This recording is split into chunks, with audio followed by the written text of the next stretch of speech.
How you guys doing today? This is Bennett Davison with EuroHooplife. We are here with Steve Coffey. We're going to be talking about a team in France, FC Mulhouse over in Eastern France. How you doing today, Steve? I'm doing well. How are you doing? Well, I just want to thank you for joining the show here. I just wanted to kind of ask you a couple of questions specifically about this team in France that you have experienced or played for. I want you to think about, we're going to leave breadcrumbs for future basketball players about the signed contracts with the teams that we're going to be talking about today.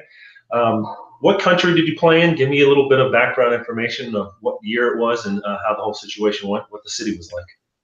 Well, last year I've signed in August for ST Mulhouse in Eastern France, up near Germany. One of my best friends had already signed. He convinced me to join him. We were trying to do something special together. So signed there, arrived in early August, and within a couple weeks, you could see that there were some issues that were starting to build. The team had a lot of debt, and there was pressure on us just to win games, not for basketball-related reasons, but for income-related reasons. They needed more money from ticket vendors, which would probably bring in more sponsors and things like that. So right off the bat, you found out that it was going to be a little bit of a struggle. And then, on the court, with all the issues that were going on outside the court, it started to take a toll on players. We went through 5 different coaches. By Christmas, 5 different coaches in one season, half a season? By Christmas, yeah. So wow. It was a rotating door of just, coaches coming and going. So it was hard to build chemistry because each coach has their own playing style.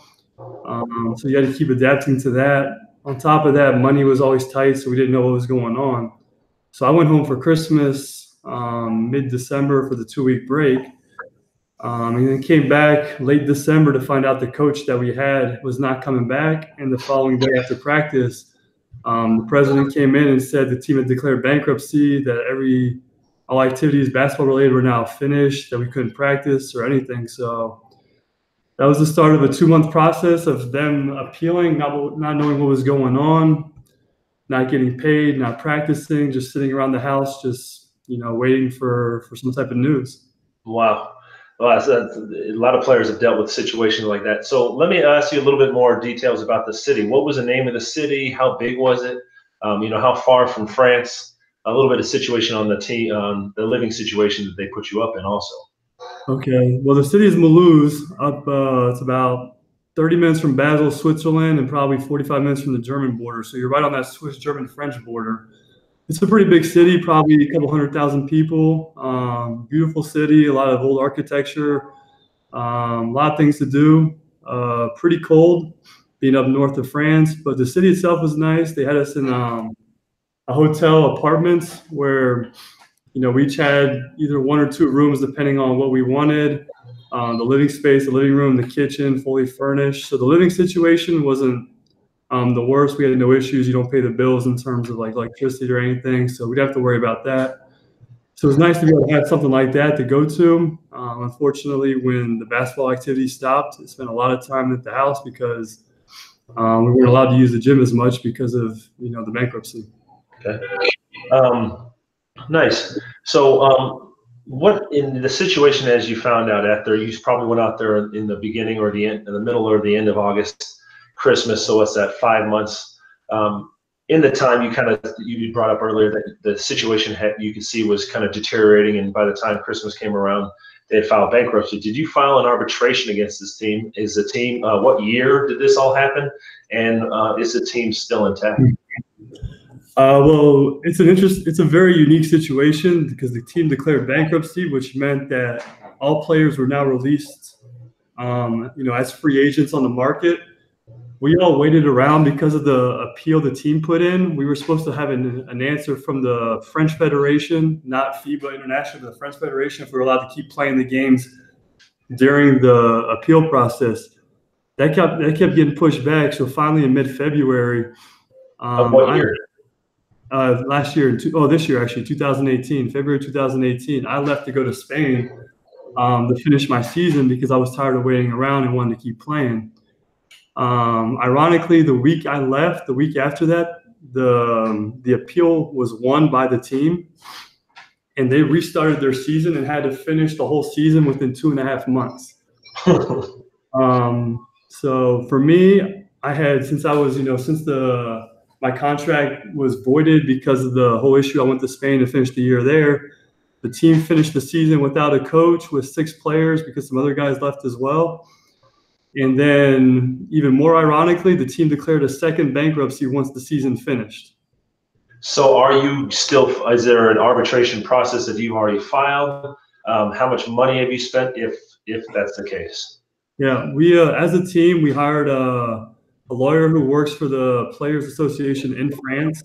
He came down to see us back in January 2018 a few times to let us know what was going on. And we filed a joint, complaint to the federation about, all of us. We all have contracts that are weighted. Some guys had 2-year deals, and it cost us all about, each player had to put $1,000 up front, plus they'll get 10% of our winnings. So depending on how much each player gets, they'll get 10% of that. So right now, the lawyer would get 10% of that. The lawyer, yes, we get 10% plus the $1,000 we put up front. So it's not that bad of a deal considering all the money that's, owed to each player. We're talking 30, 40, 50,000 depending on each player. So right now we're in the waiting periods. Of course, the people who owe us the money are fighting back because they don't want to pay all the money that's due. So it's going back and forth. We might have an answer within the next 3 or 4 months, but I expect it maybe to take a little bit longer. So we'll see what happens. Well, and it's probably a little bit different. You said you paid $1,000 to the French Federation, but the legal status for filing arbitration against FIBA, it is actually, if the dollar amount is between 0 and 20,000, it costs $1,500.